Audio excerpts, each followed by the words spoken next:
Welcome everyone, and thank you for being here today. I'm excited to kick off our presentation titled Leading the Nation, with a focus on executive government. In the next few minutes, we'll explore how leadership at the executive level shapes our country's direction and policies. We'll look at key roles, responsibilities, and the impact of effective governance. Let's get started. Every country has its own unique system, and this is especially true when it comes to their government structures. On this slide, we're talking about what we call the executive government. You might also hear it referred to as the head of state or the head of government. Essentially, this is the person who leads the nation. They are often seen as the key figure representing the country, both domestically and internationally. Understanding who holds this role and how it functions is crucial, because it ties directly into how a country is run and how power is distributed. As we move through this presentation, keep in mind that each country's leadership plays a vital role in shaping its policies and its place in the world. When we look at titles like sheikh, prince, sultan, president, and king, what immediately stands out is the diversity of roles and responsibilities they represent.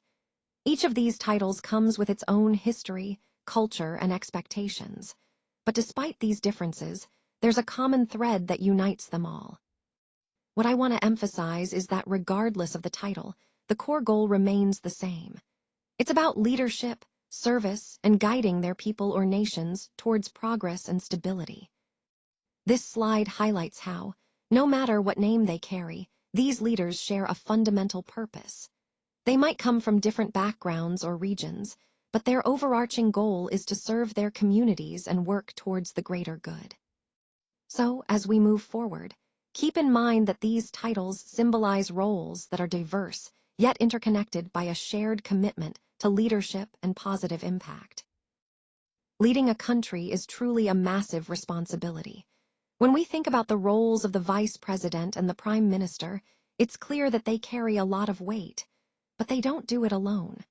The head of state, whether it's a president or a prime minister, appoints skilled professionals to help manage all the needs of the nation.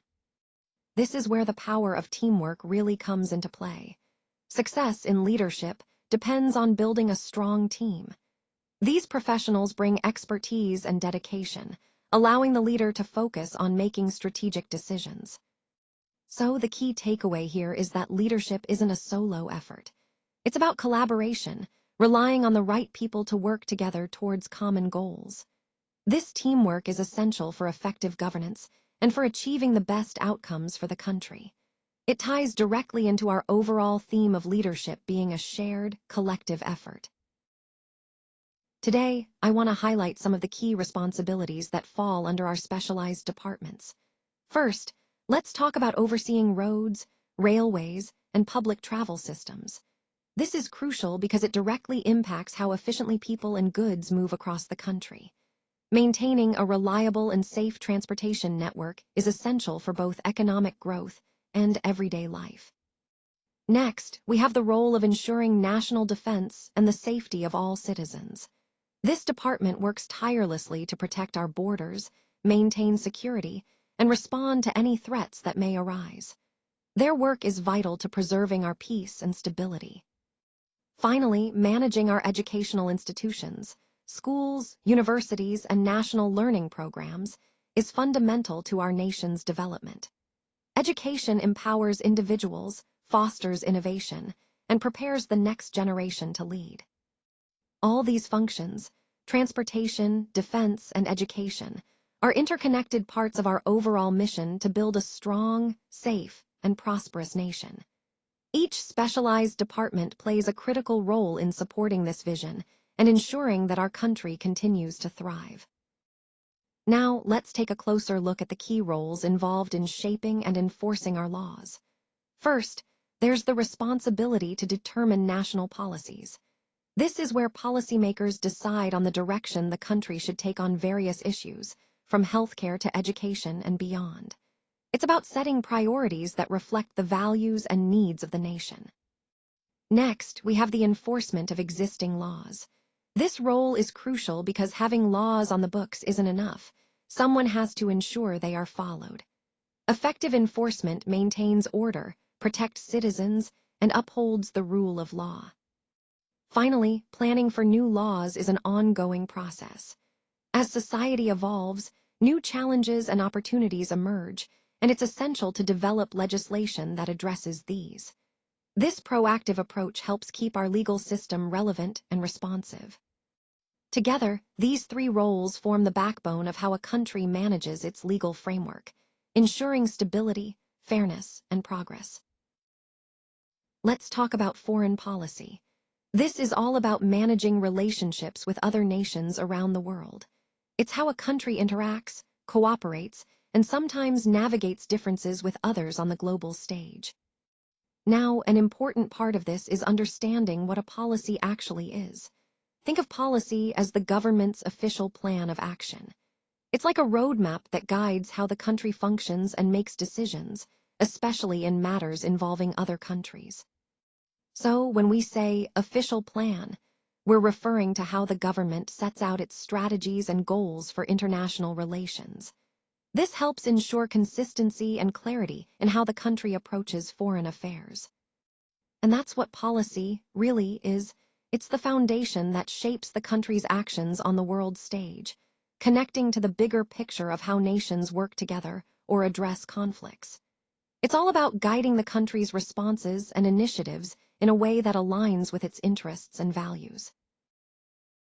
Legislation is a really important part of how our society functions. It's the process of creating new laws that help govern and organize our communities. These laws are essential because they set the rules everyone needs to follow.